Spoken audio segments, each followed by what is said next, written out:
بسم اللہ الرحمن الرحیم۔ حضرت امام حسین رضی اللہ تعالی عنہ کی شہادت کا واقعہ۔ تاریخ اسلام میں حضرت امام حسین رضی اللہ تعالی عنہ کی شخصیت جو اہمیت رکھتی ہے محتاج بیان نہیں۔ خلفائے راشدین کے عہد کے بعد جس واقعے نے اسلام کی دینی، سیاسی اور اجتماعی تاریخ پر سب سے زیادہ اثر ڈالا ہے وہ ان کی شہادت کا عظیم واقعہ ہے۔ بغیر کسی مبالغہ کے کہا جا سکتا ہے کہ دنیا کے کسی المناک حادثہ پر نسل انسانی کے اس قدر آنسو نہ بہے ہوں گے جس قدر اس حادثے پر بہے ہیں۔ 1300 برس کے اندر 1300 محرم گزرے ہیں اور ہر محرم اس حادثے کی یاد تازہ کرتا رہا۔ امام حسین رضی اللہ تعالیٰ عنہ کے جسم میں خون چکاں سے دشت کربلا میں جس قدر خون بہا تھا اس کے ایک ایک قطرے کے بدلے دنیا اشک ہے ماتم و علم کا ایک سیلاب بہا چکی ہے۔ بائیں ہمہ یہ کیسی عجیب بات ہے کہ تاریخ کا اتنا مشہور اور عظیم تاثیر رکھنے والا واقعہ بھی تاریخ سے کہیں زیادہ افسانہ کی صورت اختیار کر چکا ہے۔ اگر آج ایک جویائے حقیقت چاہیے کہ صرف تاریخ اور تاریخ کی محتاط شہادتوں کے اندر اس حادثے کا مطالعہ کرے تو اکثر صورتوں میں اسے مایوسی سے دوچار ہونا پڑے گا۔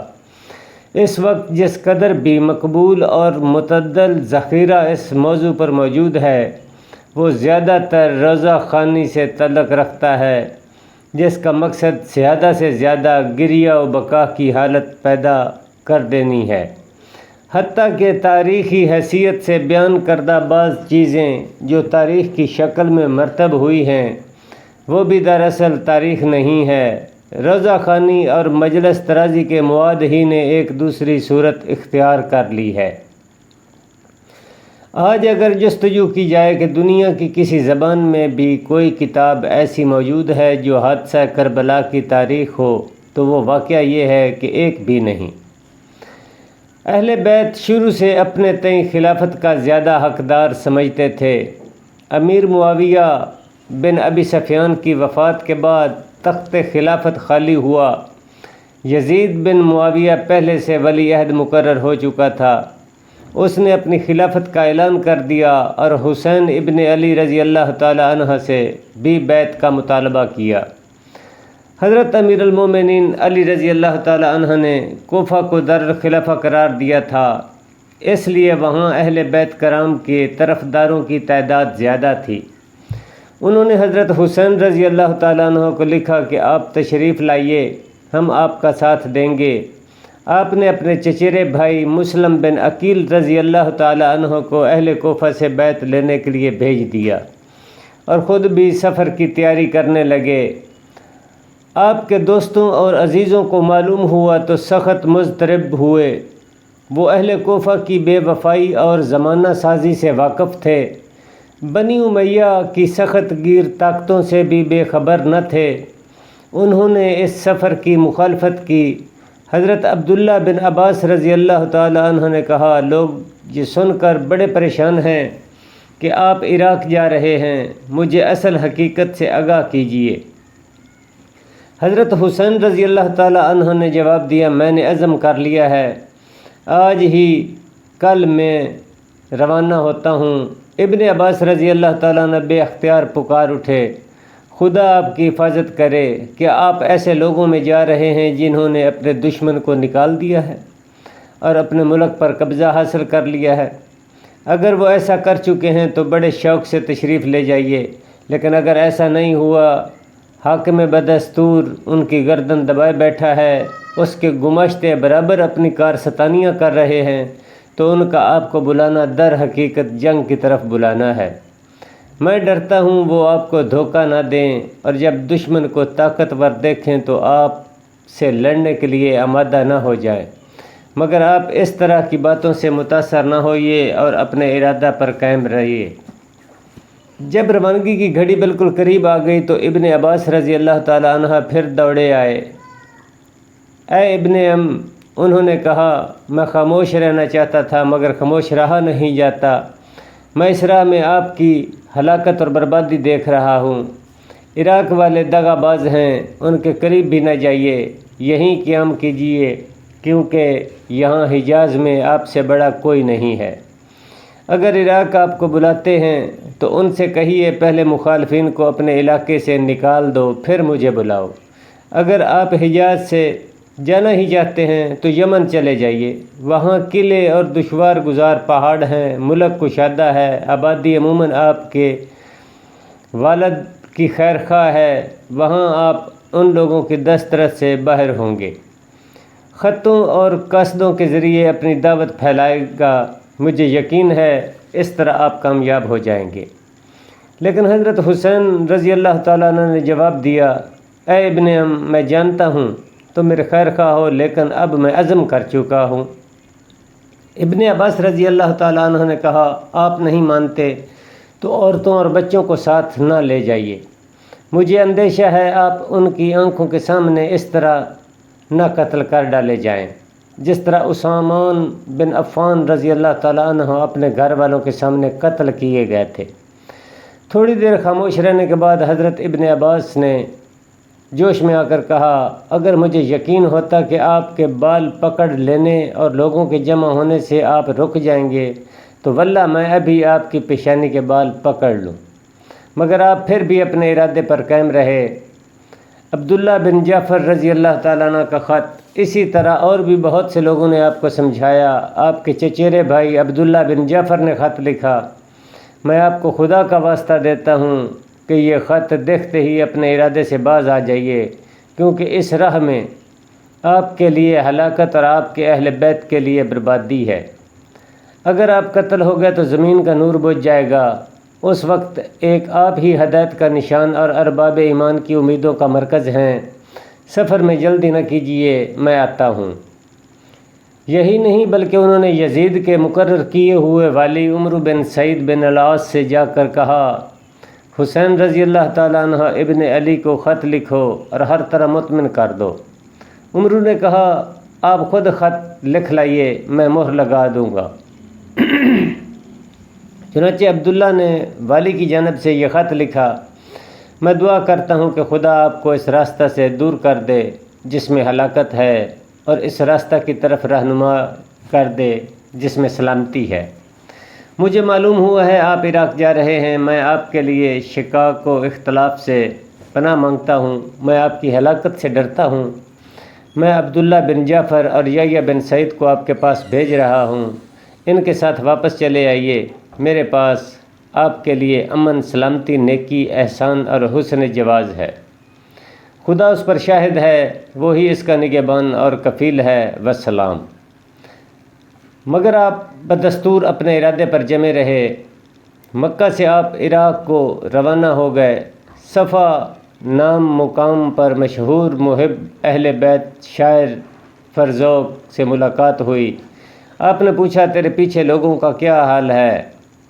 فرزوق نے جواب دیا، ان کے دل آپ کے ساتھ ہیں مگر تلواریں بنی امیہ کے ساتھ ہیں۔ فرمایا، سچ کہتا ہے، مگر اب معاملہ اللہ ہی کے ہاتھ ہے، وہ جو چاہتا ہے وہی ہوتا ہے۔ ہمارا پروردگار ہر لمحہ کسی نہ کسی حکم فرمائی میں ہے، اگر اس کی مشیت ہماری پسند کے مطابق ہو تو اس کی ستائش کریں گے، اگر امید کے خلاف ہو تو بھی نیک نیتی اور تقوی کا ثواب کہیں نہیں گیا۔ یہ کہا اور سواری آگے بڑھائی۔ معلوم ہوا کہ آپ کے نائب مسلم بن عقیل رضی اللہ تعالیٰ عنہ کو کوفہ میں یزید کے گورنر عبید اللہ بن زیاد نے اعلانیہ قتل کر دیا، اور کسی کے کان پر جون تک نہ رنگی۔ آپ نے سنا تو بار بار انا للہ و انا الیہ راجعون پڑھنا شروع کیا۔ بعض ساتھیوں نے کہا، اب بھی وقت ہے، ہم آپ کے اور آپ کے اہل بیت کے معاملے میں آپ کو خدا کا واسطہ دیتے ہیں، للہ یہیں سے لوٹ چلیے، کوفہ میں آپ کا کوئی ایک بھی طرفدار اور مددگار نہیں ہے، سب آپ کے خلاف کھڑے ہو جائیں گے۔ آپ خاموش کھڑے ہو گئے اور واپسی پر غور کرنے لگے، لیکن مسلم بن عقیل کے عزیز کھڑے ہو گئے، واللہ ہم ہرگز نہ ٹلیں گے۔ انہوں نے کہا، ہم اپنا انتقام لیں گے یا اپنے بھائی کی طرح مر جائیں گے۔ اس پر آپ نے ساتھیوں کو نظر اٹھا کے دیکھا اور ٹھنڈی سانس لے کر کہا، ان کے بعد زندگی کا کوئی مزہ نہیں۔ قدوؤں کی ایک جماعت آپ کے ساتھ ہو گئی تھی، وہ سمجھتے تھے کوفہ میں خوب آرام کریں گے۔ آپ ان کی حقیقت سے واقف تھے۔ سب کو جمع کر کے خطبہ دیا، اے لوگوں، ہمیں نہایت دہشت ناک خبریں پہنچی ہیں۔ مسلم بن عقیل، ہانی بن عمرو اور عبداللہ بن بختر قتل کر ڈالے گئے۔ ہمارے طرفداروں نے بے وفائی کی۔ کوفہ میں ہمارا کوئی مددگار نہیں۔ جو ہمارا ساتھ چھوڑنا چاہے چھوڑ دے، ہم ہرگز خفا نہ ہوں گے۔ بھیڑ نے یہ سنا تو دائیں بائیں کٹنا شروع ہو گئی۔ تھوڑی دیر بعد آپ کے گرد وہی آدمی رہ گئے جو مکہ سے ساتھ چلے تھے۔ قادسیہ سے یوں ہی آگے بڑھے عبید اللہ بن زیاد، والی عراق کے عامل، حسین بن نمیر تمیمی کی طرف سے حر بن یزید 1000 فوج کے ساتھ نمودار ہوا اور ساتھ ہو لیا۔ اسے حکم ملا تھا کہ حضرت حسین رضی اللہ تعالیٰ عنہ کے ساتھ برابر لگا رہے اور اس وقت تک پیچھا نہ چھوڑے جب تک انہیں عبید اللہ بن زیاد کے سامنے نہ لے جائے۔ اسی اثنا میں نماز ظہر کا وقت آ گیا۔ آپ تہبند باندھے، چادر اوڑھے، نال پہنے تشریف لے آئے اور حمد و نعت کے بعد اپنے ساتھیوں اور حر کے سپاہیوں کے سامنے خطبہ دیا، اے لوگو، خدا کے سامنے اور تمہارے سامنے میرا عذر یہ ہے کہ میں اپنی طرف سے یہاں نہیں آیا ہوں۔ میرے پاس تمہارے خطوط پہنچے، قاصد آئے، مجھے بار بار دعوت دی گئی کہ ہمارا کوئی امام نہیں، آئیے تاکہ خدا ہمیں آپ کے ہاتھ پر جمع کر دے۔ اگر اب بھی تمہاری یہ حالت ہے تو میں آ گیا ہوں۔ اگر مجھ سے عہد و پیمان کرنے کے لیے آئے ہو جن پر میں مطمئن ہو جاؤں تو میں تمہارے شہر چلنے کو تیار ہوں۔ اگر ایسا نہیں ہے بلکہ تم میری آمد سے ناخوش ہو تو میں وہیں واپس چلا جاؤں گا جہاں سے آیا ہوں۔ دشمنوں نے آپ کے پیچھے نماز پڑھی، کسی نے کوئی جواب نہ دیا۔ دیر تک خاموش رہنے کے بعد لوگ مؤذن سے کہنے لگے، اقامت پکارو۔ حضرت حسین رضی اللہ تعالیٰ عنہ نے حر بن یزید سے کہا، کیا تم علیحدہ نماز پڑھو گے؟ اس نے کہا، نہیں، آپ امامت کریں، ہم آپ ہی کے پیچھے نماز پڑھیں گے۔ وہیں عصر کی نماز پڑھی، دوست دشمن سب مقتدی تھے۔ نماز کے بعد آپ نے پھر خطبہ دیا، اے لوگو، اگر تم تقوی پر ہو اور حقدار کا حق پہچانو تو یہ خدا کی خوشنودی کا موجب ہوگا۔ ہم اہل بیت ان مدعیوں سے زیادہ حکومت کے حقدار ہیں۔ ان لوگوں کو کوئی حق نہیں پہنچتا، یہ تم پر ظلم و جور سے حکومت کرتے ہیں، لیکن اگر تم ہمیں ناپسند کرو، ہمارا فرض نہ پہچانو اور تمہاری رائے اب اس کے خلاف ہو گئی ہو جو تم نے مجھے اپنے خطوں میں لکھی اور قاصدوں کی زبانی پہنچائی تھی، تو میں واپس چلے جانے کے لیے بخوشی تیار ہوں۔ اس پر حر نے کہا، آپ کن خطوط کا ذکر کرتے ہیں؟ ہمیں ایسے خطوط کا کوئی علم نہیں۔ آپ نے عقبہ بن سمعان کو حکم دیا کہ وہ دونوں تھیلے نکال لائے جن میں کوفہ والوں کے خط بھرے ہیں۔ عقبہ نے تھیلے انڈیل کر خطوں کا ڈھیر لگا دیا۔ اس پر حر نے کہا، لیکن ہم وہ نہیں ہیں جنہوں نے یہ خط لکھے تھے۔ ہمیں تو یہ حکم ملا ہے کہ آپ کو عبید اللہ بن زیاد تک پہنچا کے چھوڑ دیں۔ حضرت امام حسین رضی اللہ تعالیٰ عنہ نے فرمایا، لیکن یہ موت سے پہلے ناممکن ہے۔ پھر آپ نے روانگی کا حکم دیا، لیکن مخالفین نے راستہ روک لیا۔ آپ نے خفا ہو کر حر سے کہا، تیری ماں تجھے روئے، تو کیا چاہتا ہے؟ حر نے جواب دیا، واللہ اگر آپ کے سوا کوئی اور عرب میری ماں کا نام زبان پر لاتا تو میں اسے بتا دیتا، لیکن آپ کی ماں کا ذکر میری زبان پر برائی کے ساتھ نہیں آ سکتا۔ آپ نے فرمایا، پھر تم کیا چاہتے ہو؟ اس نے کہا، میں آپ کو عبید اللہ بن زیاد کے پاس لے جانا چاہتا ہوں۔ آپ نے فرمایا، تو واللہ میں تمہارے ساتھ نہیں چلوں گا۔ اس نے کہا، میں بھی آپ کا پیچھا نہیں چھوڑوں گا۔ جب گفتگو زیادہ بڑھی تو حر نے کہا، مجھے آپ سے لڑنے کا حکم نہیں ملا ہے، مجھے صرف یہ حکم ملا ہے کہ آپ کا ساتھ نہ چھوڑوں یہاں تک کہ آپ کو کوفہ پہنچا دوں۔ اگر آپ اسے منظور نہیں کرتے تو ایسا راستہ اختیار کیجئے جو نہ کوفہ کا جاتا ہو نہ مدینہ میں ابن زیاد کو لکھتا ہوں۔ اگر آپ پسند کریں تو خود بھی یزید یا عبید اللہ کو لکھیے، شاید خدا میرے لیے مخلصی کی کوئی صورت پیدا کر دے اور آپ کے معاملے میں امتحان سے بچ جاؤں۔ یہ بات آپ نے منظور کر لی اور روانہ ہو گئے۔ راستہ میں کئی اور مقامات پر بھی آپ نے دوستوں اور دشمنوں کو مخاطب کیا۔ مقام بیضا پر خطبہ دیا، اے لوگو، رسول اللہ صلی اللہ علیہ وآلہ وسلم نے فرمایا ہے، جو کوئی ایسے حاکم کو دیکھے جو ظلم کرتا ہے، خدا کی قائم کی ہوئی حدیں توڑتا ہے، عہد الہی شکست کرتا ہے، سنت نبوی کی مخالفت کرتا ہے، خدا کے بندوں پر گناہ اور سرکشی سے حکومت کرتا ہے، اور یہ دیکھنے پر بھی نہ تو اپنے فعل سے اس کی مخالفت کرے اور نہ اپنے قول سے، سو خدا ایسے آدمی کو اچھا ٹھکانہ نہیں بخشے گا۔ دیکھو یہ لوگ شیطان کے پیرو بن گئے ہیں اور رحمان سے سرکش ہو گئے ہیں، فساد ظاہر ہے، حدود الہی معطل ہیں، مال غنیمت پر ناجائز قبضہ ہے، خدا کے حرام کو حلال اور حلال کو حرام ٹھہرایا جا رہا ہے۔ میں ان کی سرکشی کو حق کو عدل سے بدل دینے کا سب سے زیادہ حقدار ہوں۔ تمہارے بے شمار خطوط اور قاصد میرے پاس پیام بیعت لے کر پہنچے، تم عہد کر چکے ہو کہ مجھ سے بے وفائی نہ کرو گے۔ اگر تم اپنی اس بیعت پر قائم رہو تو یہ تمہارے لیے راہ ہدایت ہے، کیونکہ میں حسین ابن علی رضی اللہ تعالیٰ عنہ ابن فاطمہ رسول اللہ صلی اللہ علیہ وسلم کا نواسہ ہوں۔ میری جان تمہاری جان کے ساتھ ہے، میرے بال بچے تمہارے بال بچوں کے ساتھ ہیں۔ مجھے اپنا نمونہ بناؤ اور مجھ سے گردن نہ موڑو، لیکن اگر تم نے یہ نہ کرو بلکہ اپنا عہد توڑ دو اور اپنی گردن سے بیعت کا حلقہ نکال پھینکو تو یہ بھی تم سے بعید نہیں۔ تم میرے باپ، بھائی اور امزاد مسلم سے ایسا ہی کر چکے ہو۔ وہ فریب خوردہ ہے جو تم پر بھروسہ کرے، لیکن یاد رکھو تم نے اپنا ہی نقصان کیا ہے اور اب بھی اپنا ہی نقصان کرو گے۔ تم نے اپنا ہی حصہ کھو دیا، اپنی قسمت بگاڑ دی۔ جو بد عہدی کرے گا خود اپنے خلاف بد عہدی کرے گا۔ عجب نہیں خدا ان قریب مجھے تم سے بے نیاز کر دے۔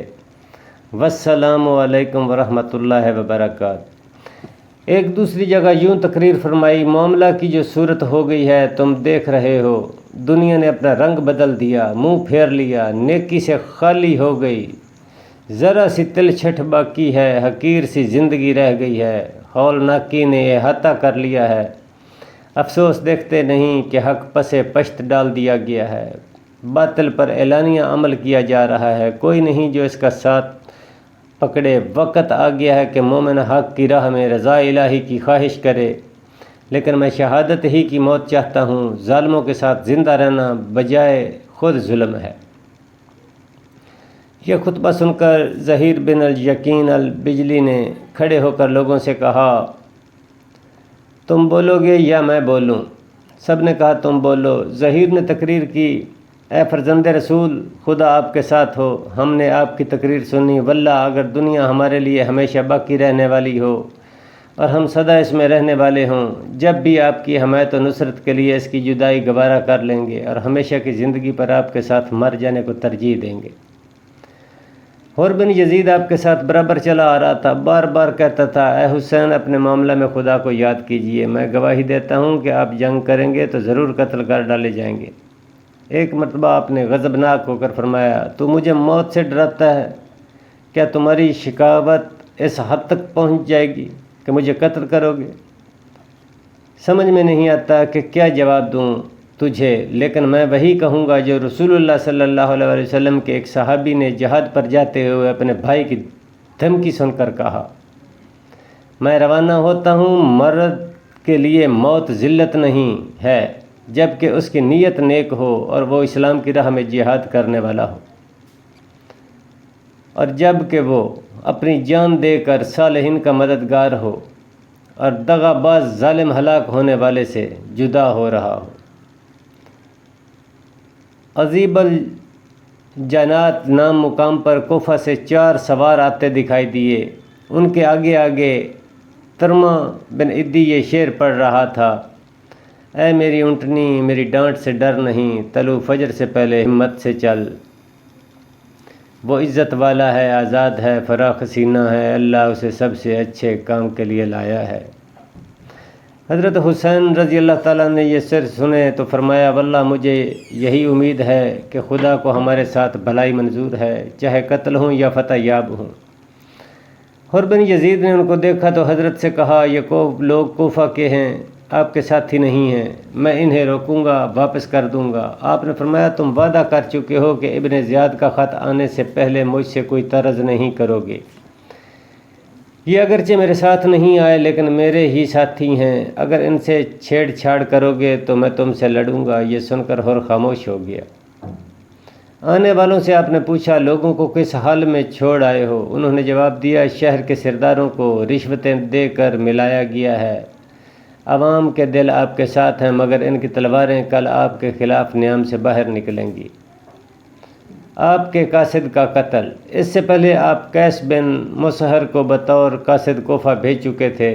عبید اللہ بن زیاد نے انہیں قتل کر ڈالا تھا مگر آپ کو اطلاع نہ دی تھی۔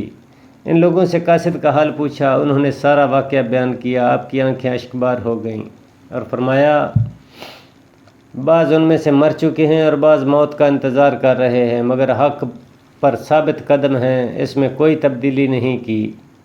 خدایا ہمارے لیے اور ان کے لیے جنت کی راہ کھول دے، اپنی رحمت اور ثواب کے دار القرار میں ہمیں اور انہیں جمع کر۔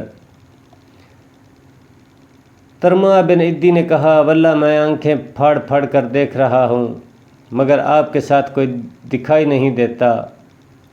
اگر صرف یہی لوگ ٹوٹ پڑیں جو آپ کے پیچھے لگے ہوئے ہیں تو خاتمہ ہو جائے۔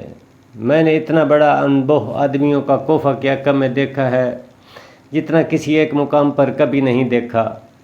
یہ سب اسی لیے جمع کیے گئے ہیں کہ ایک حسین رضی اللہ تعالیٰ عنہ سے لڑیں۔ میں آپ کو خدا کا واسطہ دیتا ہوں کہ اگر ممکن ہو تو ایک بالشت بھی آگے نہ بڑھیے۔ اگر آپ چاہتے ہیں کہ ایسی جگہ پہنچ جائیں جہاں دشمنوں سے بالکل امن ہو تو میرے ساتھ چلیے۔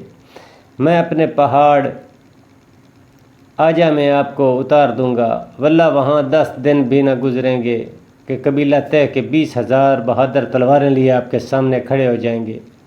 واللہ جب تک ان کے دم میں دم رہے گا آپ کی طرف کوئی آنکھ اٹھا کر نہ دیکھ سکے گا۔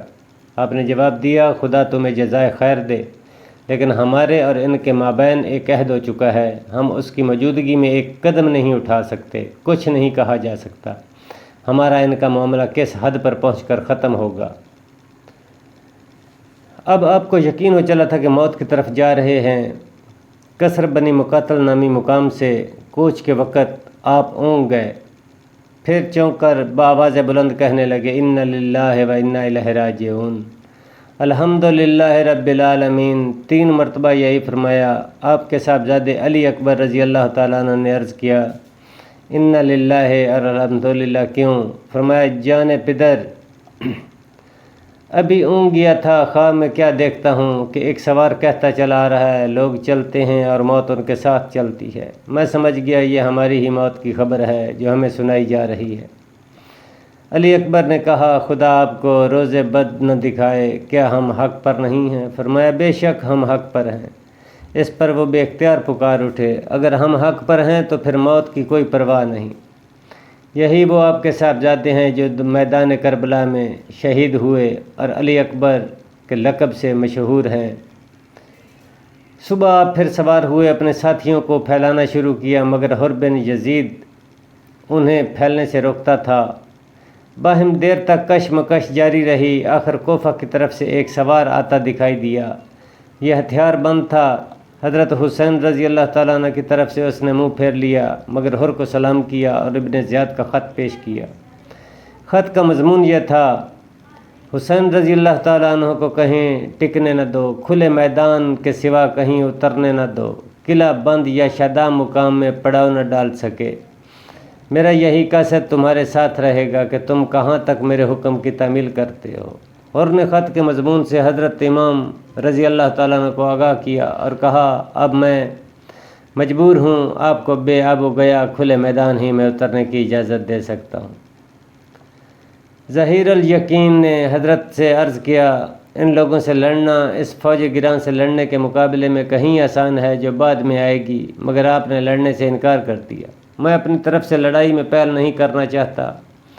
ظہیر نے کہا تو پھر اس سامنے کے گاؤں میں چل کر اتریے جو فرات کے کنارے ہے اور قلعہ بند ہو جانا چاہیے۔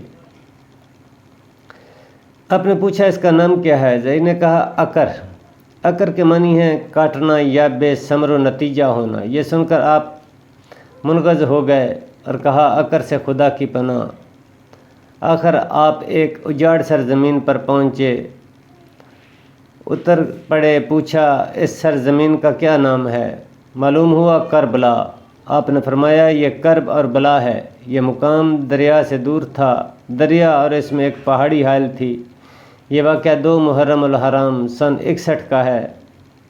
دوسرے دن عمر بن سعد بن ابی وقاص کوفہ والوں کی 4000 فوج لے کر پہنچا۔ عبید اللہ بن زیاد نے عمر کو زبردستی بھیجا تھا۔ عمرو کی خواہش تھی کس طرح اس امتحان سے بچ نکلے اور معاملہ رفع دفع ہو جائے۔ اس نے آتے ہی حضرت حسین رضی اللہ تعالی عنہ کے پاس قاصد بھیجا اور دریافت کیا آپ کیوں تشریف لائے۔ آپ نے وہی جواب دیا جو حر بن یزید کو دے چکے تھے، تمہارے اس شہر کے لوگوں ہی نے مجھے بلایا ہے، اب اگر وہ مجھے ناپسند کرتے ہیں تو میں لوٹ جانے کے لیے تیار ہوں۔ عمر بن سعد کو اس جواب سے خوشی ہوئی اور امید بندی کہ یہ مصیبت ٹل جائے گی، چنانچہ عبید اللہ بن زیاد کو خط لکھا۔ خط پڑھ کر ابن زیاد نے کہا، اب کہ ہمارے پنجہ میں آپ ہنسا ہے، چاہتا ہے کہ نجات پائے، مگر اب واپسی اور نکل بھاگنے کا وقت نہیں رہا۔ حسین رضی اللہ تعالیٰ عنہ سے کہو پہلے اپنے تمام ساتھیوں کے ساتھ یزید بن معاویہ کی بیعت کریں، پھر ہم دیکھیں گے کہ ہمیں کیا کرنا ہے۔ حسین رضی اللہ تعالیٰ عنہ اور ان کے ساتھیوں تک پانی نہ پہنچنے پائے، وہ پانی کا ایک قطرہ بھی پینے نہ پائے۔ جس طرح عثمان رضی اللہ تعالیٰ عنہ پانی سے محروم رہے تھے، عمرو بن سعد نے مجبوراً 500 سپاہی گھاٹ کی حفاظت کے لیے بھیج دیے اور آپ کے ساتھیوں پر پانی بند ہو گیا۔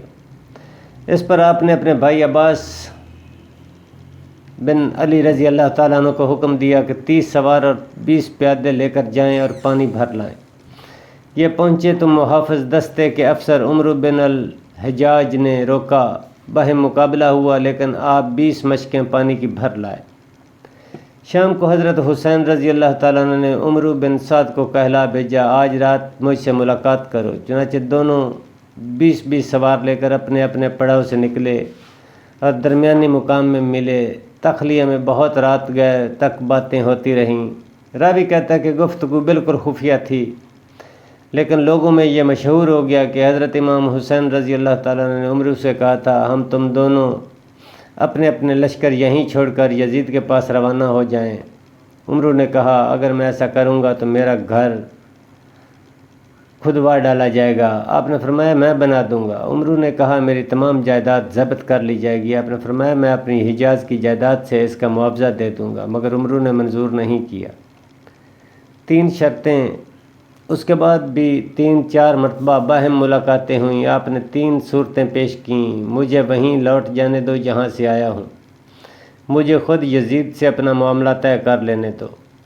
نمبر 3، مجھے مسلمانوں کی کسی سرحد پر بھیج دو جہاں کے لوگوں پر جو گزرتی ہے وہ مجھ پر گزرے گی۔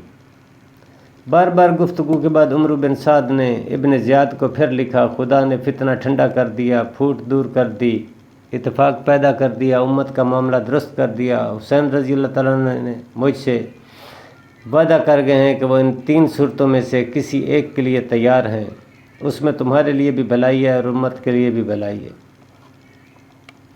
ابن زیاد نے خط پڑھا تو متاثر ہو گیا، عمرو بن سعد کی تعریف کی اور کہا، میں نے منظور کیا، مگر شمر ذی جوشن نے مخالفت کی اور کہا، اب حسین رضی اللہ تعالیٰ عنہ قبضہ میں آ چکے ہیں، اگر بغیر آپ کی اطاعت کے نکل گئے تو عجب نہیں، عزت و قوت حاصل کر لیں اور آپ کمزور و عاجز قرار پائیں۔ بہتر یہی ہے کہ اب انہیں قابو سے نکلنے نہ دیا جائے جب تک وہ آپ کی اطاعت نہ کر لیں۔ مجھے معلوم ہوا ہے کہ حسین رضی اللہ تعالیٰ عنہ اور عمرو رات بھر باہم سرگوشیاں کیا کرتے ہیں۔ ابن زیاد نے یہ رائے پسند کر لی اور شمر کو خط دے کر بھیجا۔ خط کا مضمون یہ تھا کہ اگر حسین رضی اللہ تعالیٰ عنہ اپنے ساتھیوں کے اپنے آپ کو ہمارے حوالے کر دیں تو لڑائی نہ لڑی جائے اور انہیں صحیح سالم میرے پاس بھیج دیے جائے، لیکن اگر یہ بات وہ منظور نہ کرے پھر جنگ کے سوا چارہ نہیں۔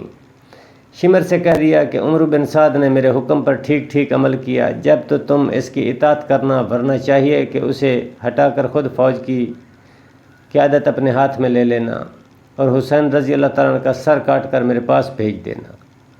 ابن زیاد کے اس خط میں عمرو کو سخت تہدید بھی کی گئی تھی، میں تمہیں اس لیے نہیں بھیجا ہے کہ حسین کو بچاؤ اور میرے پاس سفارشیں بھیجو۔